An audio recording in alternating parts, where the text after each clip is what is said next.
Alright, we have this video here called The Golden State Warriors Just Lost Everything. I mean, as you guys know, this is a video that has to do with Jimmy Butler's injury. You know, as we know, Jimmy Butler had a season-ending, ACL torn injury, and now the Warriors are going to be without him for the rest of the year.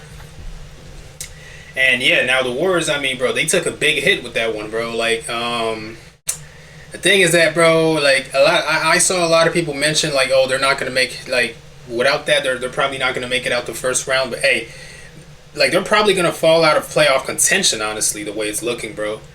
Can't lie, bro. They need to, the Warriors front office, bro, whoever it is, bro, they need to make a move, like trades or something, because, bro, paying Jimmy Butler, like, what, 36 million? You know, what? How much are they paying him? Like, 36? No, 60 million, I think. And Jimmy Butler is, like, 36. Like, bro, to a guy who's injured now, it's like, bro, things are not looking good, bro. If they won't, like, the thing is that they can't afford to keep wasting, Curry's last years of his prime, so they need to make moves right now, since they have pieces around him. But yeah, I mean, let's see what this guy has to say about this. I don't know. Nothing but dysfunction. What happened if Jonathan Kuminga's on this roster at 3:01 Kuminga. February 5th Eastern Time? What happens then?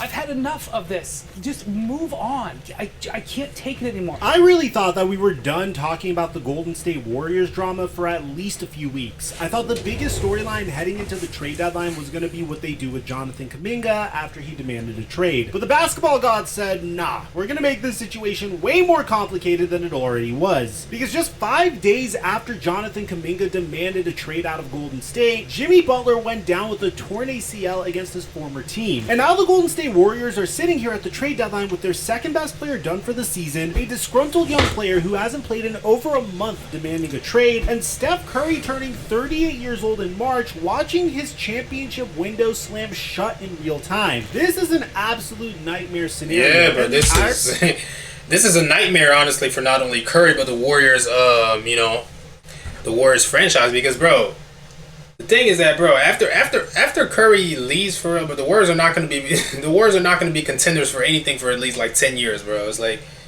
come on, man. In all of this is that Jonathan Kuminga was the guy who was helping carry Jimmy Butler off of the court after his injury. The same guy who requested a trade just a few days earlier. The same guy Steve Kerr has been benching. The same guy the Warriors might now desperately need. You can't make this stuff up. So we're going to break all of this down because there's so many layers to this story. The Butler injury, what it means for Kuminga, the trade deadline, and whether the Warriors dynasty is officially over. Let's get to it. Mic check 1 2 1 2. What's going on, everybody? Monday night, the Warriors are at home at Chase Center playing the Miami Heat, and this game actually had some extra juice to it because this was Butler's reunion game against his former team. Remember, it was almost exactly a year ago when Butler forced his way out of Miami after all that drama with Pat Riley and the suspensions. The Heat shipped him to Golden State in that massive 5-team trade right before the deadline, and things were actually going well for the Warriors heading into this game. They had won 12 of their last 16 games and were making a push up the Western Conference standings. Butler was playing some of his best basketball, averaging 21.3 points on 53% shooting in January. The vibes were good. Steph just got named an All-Star starter for the 11th time that same day. Everything was trending up until it wasn't. With about 7 minutes and 41 seconds left in the third quarter, Butler went up to grab an entry pass from Brandon Podziemski in the middle of the paint. He collided with Davion Mitchell, and when he came down, his right knee just buckled. And the moment it happened, everybody in that building knew that something was seriously wrong. Butler immediately went down screaming in pain. He's laying there on the court grabbing his knee while his teammates surrounded him. The reality of this situation is devastating. Jimmy Butler couldn't put any weight on his right leg. Buddy Hield and Jonathan Kuminga had to drape his arms over their shoulders and help him down the tunnel to a wheelchair. And the next morning, the news came in that everybody feared. Torn ACL. Bro, it wasn't even the next morning. It was literally the same night, bro. I remember, bro. Season over. Now, here's what makes this even more concerning. This isn't the first time that Butler has had serious issues with that same right knee. According to ESPN's Anthony Slater, Butler has a history of right knee injuries. He tore his meniscus back in 2018 when he was with the Timberwolves. Then last year in 2024, right before the playoffs with Miami, he sprained his MCL in that same knee, which ended his season early. So this is now the third significant injury to the same knee. And the timing of this is just brutal. Butler is 36 years old. He's going to turn 37 in September. And according to Jeff Stotts, who's an injury analyst, Butler is the second oldest player to tear his ACL since the start of the 2005 to 2006 season. The typical recovery timeline for an ACL tear is 9 to 12 months. So do the math here. Even if everything goes perfectly, Jimmy Butler might not be back until, what, November or December of next season at the earliest? And that's assuming there are no setbacks with a 37-year-old who has already had multiple injuries to that same knee. Butler's agent Bernie Lee put out a statement and said, obviously this is a gut punch on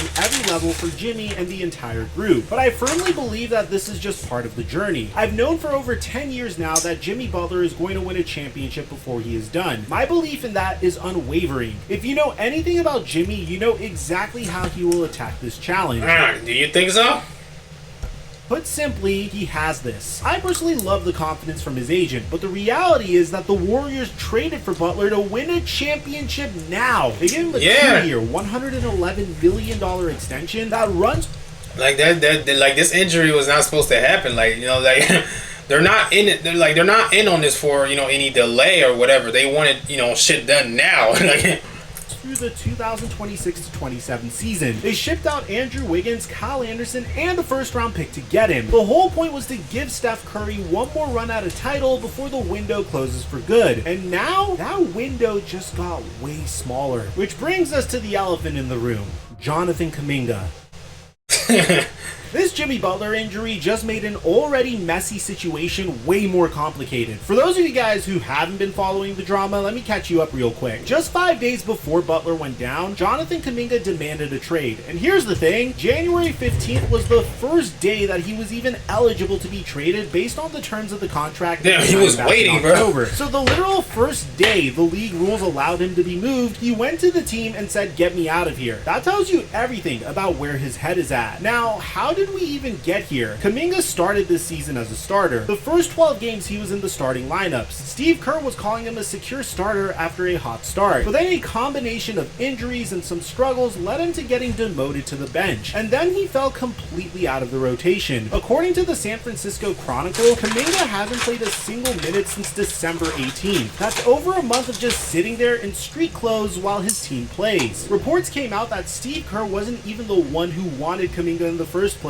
According to Sam Amick, Nick Friedel, and Marcus Thompson of The Athletic, team sources confirmed that some in the organization, including Steve Kerr, wanted Franz Wagner with that pick back in 2021. But the Warriors went with Kuminga at 7, and Wagner went to Orlando at 8. And look at how that turned out. Franz Wagner is now a legitimate star, averaging 22.7 points, 6.1 rebounds, and 3.7 assists. He's on a 5-year, $224 million contract extension. Meanwhile, Kuminga is glued to the Warriors bench demanding a trade. The timing of that report coming out right when Kuminga demanded a trade, that's not a coincidence. People in that organization are pushing narratives right now, with Warriors leaders even distancing themselves from the Kuminga pick. They're basically saying that, hey, this was not our idea. But here's where the whole thing gets insane. Remember how I said Kuminga was one of the guys who helped carry Butler off of the court? There's some real irony in that moment when you think about it. Because one of the main reasons Kuminga fell out of the rotation in the first place was because of Jimmy Butler. When the Warriors traded for Jimmy last February, Jonathan Kuminga's fit with the team was way more complicated. You got Jimmy Butler, Draymond Green, and Kuminga all needing minutes at the forward spots. Something had to give, and that something was Jonathan Kuminga. Kerr has basically said as much. His explanation for Kuminga falling out of the rotation has always been about fit issues after the Butler trade, and now Butler is done for the year. And suddenly, Jonathan Kuminga, who was in trade talks before this, now is needed again. After the game on Monday, reporters asked Steve Kerr if he could go to Kuminga now that Butler is out, and his response was, sure, absolutely. According to Anthony Slater has said that I've already been given indications that today they are exploring the idea of restarting the engines, entering Jonathan Kuminga potentially into the rotation. I've also been told that Kuminga will be ready if called upon, so we might get another chapter of this Jonathan Kuminga saga. But here's the thing, even though Kerr said Kuminga could absolutely become a factor, you know what happened in that Heat game after Butler went down? Jonathan Kuminga still didn't play. Not a single minute. The Warriors won that game 135 to 112, and Kuminga stayed on the bench the whole time, even with their second best player out. That tells you how fractured this relationship really is. So what do the Warriors do from here? The trade deadline is February 5th. That's just over 2 weeks away, and they got some really tough decisions to make. Yeah. Here's the situation as I see it. They've Some got a few important ones options. too as well. Option one is they keep... Deadline is February 5th. That's just over 2 weeks away, and they got some really tough decisions to make. Here's the situation as I see it. They've got a few options. Option one is they keep Jonathan Kuminga and try to make it work. With Butler out, they actually need forward minutes out. Bobby Marks pointed out that losing a 6'6" Jimmy Butler could make it more important for the Warriors to keep the 6'7" Jonathan Kuminga, since he's one of Kerr's few rotation options with legitimate forward size. The problem is that relationship far too gone to save? Kuminga has literally demanded a trade. Both sides have said a split is probably best. Can you really put that back together? Which brings us to the next option. Yeah. The Warriors still trade Kuminga and try to get reinforcements. And according to NBC Sports Bay Area, the Sacramento Kings remain the only legitimate suitor for Jonathan Kuminga. The Warriors have been prioritizing expiring contracts in return, but they don't want to take back long-term money. That's been the holdup with Sacramento because the Warriors refuse to absorb the 3 years and $60 million remaining on Malik Monk's deal. But the Kings have Keon Ellis on a cheap expiring deal that the Warriors have shown interest in. Now here's where it gets really interesting. According to Shams, the Warriors might be pivoting to a trade for DeMar DeRozan now that Butler is out. Shams described Butler's injury as leaving a gaping hole in the lineup, and he's suggesting that Golden State could target DeRozan as a short-term replacement. The math actually works here. Evan Siddery... Yeah, it does make sense though.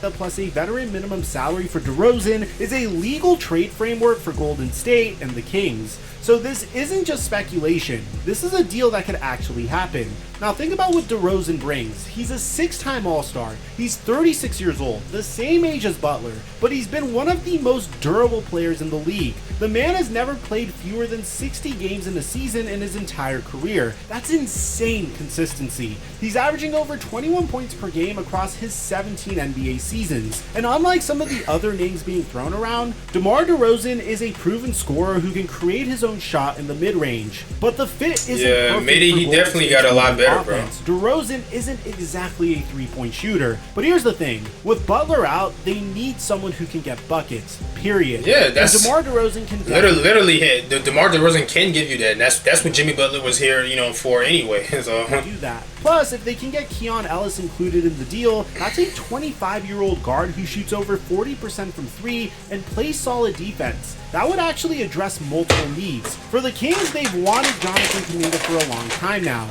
They were one of the teams most connected to him during his free agency drama last summer. Sacramento is in full rebuild mode. They're reportedly willing to listen to offers for almost everyone on their roster, except Keegan Murray. Getting a 23-year-old with Kuminga's athleticism and potential would fit their timeline way better than a 36-year-old DeMar DeRozan. So keep your eyes on this one. The Kuminga for DeRozan agency drama last summer. Sacramento is in full rebuild. For the Kings, they've wanted Jonathan Kuminga for a long time now. They were one of the teams most connected to him during his free agency drama last summer. Sacramento is in full rebuild mode. They're reportedly willing to listen to offers for almost everyone on their roster, except Keegan Murray. Getting a 23-year-old with Kuminga's athleticism and potential would fit their timeline way better than a 36-year-old DeMar DeRozan. So keep your eyes on this one. The Kuminga for DeRozan swap might be the move that actually happens before February 5th. Option 3 is they go big. They use Jonathan Kuminga plus draft capital to try and get a wing like Trey Murphy III or Michael Porter Jr., who can fill the Butler scoring void. Porter Jr. has reportedly been at the top of the Warriors' wish list, but they don't want to give up first-round picks. Now that calculus might change with Butler out, which brings us to option 4. You do nothing and you hope Butler comes back strong next year. This is the safe play. Keep the roster together, try to make the playoffs, and hope a healthy Butler-Curry duo can make one more run in the 2026-27 season. The problem with this is Butler will be trying to return from a major injury at 37 years old. Exactly. Curry will be 38, and Father Time is undefeated. Here's some really bad news for the Warriors. According to Bobby Marks, they can't even apply for a disabled player exception because the deadline for that was January 15th. If Butler's injury had happened just 5 days earlier, they could have applied for a $14.1 million exception to sign or trade for another player. But nope, they missed it by 5 days. Damn. Let's zoom out for a second and take a look at the bigger picture here, because this injury really forces us to ask, is the Warriors dynasty officially over? Think about what's happened over the last few years. They won a championship in 2022. Then they lost in the conference semifinals in 2023. Then they missed the playoffs entirely in 2024. They traded for Jimmy Butler last year, made it to the second round, but then Steph got hurt in game 1 against the Timberwolves and they lost that series 4-1. Now Butler is done for this year. And here's the thing about that playoff series last year. Yeah, like it's not looking good, bro. Curry Like that championship window is definitely getting smaller and smaller now, bro. down, the Warriors were desperate for scoring. And do you know who stepped up? Jonathan Kuminga. He averaged 24.3 points per game over those last 4 games, shooting 55.6% from the field. The problem is they still lost all 4 of those games. So even when Jonathan Kuminga is at his best, it's not enough to win. That's the reality the Warriors are facing. They built this thing around Curry, Draymond, and now Butler. And 2 of those 3 guys are either injured or approaching 40. The young guys they drafted like Kuminga, Moses Moody, and James Wiseman have either not panned out, can't get minutes, or are demanding trades. And look, I'm not saying this to be I remember when we negative. used to I'm think just that being Wiseman real was going to be such a big piece on the Warriors, bro. about where things stand. The Warriors gave us one of the greatest runs in NBA history. 4 championships, changed the way the game is played. Curry is the greatest shooter of all time. But everything has an ending. And right now, the Golden State Warriors are staring at theirs. At the end of the day, this entire situation is just sad. Jimmy Butler finally got to a team where he could compete for a championship with another superstar. And now he's facing one of the worst injuries in basketball. The Warriors finally made their big swing to give Curry one more run. And it's falling Literally, man, this is tough, bro. apart. Kuminga is a talented 23-year-old who might never reach his potential because the fit just never worked in Golden State. There's no real winners here, just a bunch of what ifs and what could have been. We'll see what the Warriors this is do crazy, before man. February 5th. We'll see if Kuminga actually gets back on the court. We'll see if Butler can make a full recovery. But right now, this is as low as things have been in Golden State since before the dynasty even started. And that's the reality of sports sometimes. You can do everything right, make all the right moves, bring in all the right guys, and sometimes it just doesn't work out. Sometimes the basketball gods just say no. Let me know what you guys think about this in the comment section down below. Aside from that, I'm your boy Mike. I'm dropping our mic until our next This episode. is crazy, man. Like, it's just bad luck after bad luck and just, you know what I'm saying? Like, just unfortunate. It's like, damn, bro. Anyways, you guys let me know what you think about this in the comments, and I'll see you guys in the next one. Peace out.